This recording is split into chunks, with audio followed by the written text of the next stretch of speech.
وعاملين ايه؟ العربيه اللي معانا دلوقتي دي تويوتا لاند كروزر موديل طبعا 2022 وارد الامارات زي ما حضراتكم شايفين كده خليجي. العربيه طبعا موجوده في مصر هنا يعني استيراد من دوله الامارات في مصر.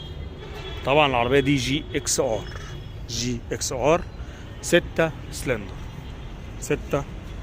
2022 لونها ابيض. تمام. العربية طبعا مطلوب فيها 5,250,000. العربية طبعا بتكون 4000 سي سي، ودي مواصفاتها الفنية زي ما حضراتكم شايفين. تويوتا لاند كروزر السيريز بتاعها 300، وده سيريز تكملة سيريز 4000 4 دبليو دي 5 دورز زي ما حضراتكم شايفين اهي. طبعا بنزين. استهلاك الوقود 9.4 كيلو متر. طبعا لتر كل كيلو متر.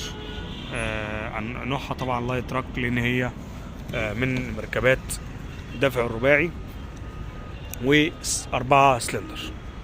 شكرا لكم. وقبل ما تخرج من الفيديو بالله عليك استحلفك بالله انك تعمل اشتراك وكمان تدوس لايك، ولو محتاج اي مساعده تقدر تشرفنا في معرض سيارات عبد الله في 30 شارع احمد عرابي المهندسين. شكرا لكم ومتابعتكم، والسلام عليكم ورحمه الله وبركاته.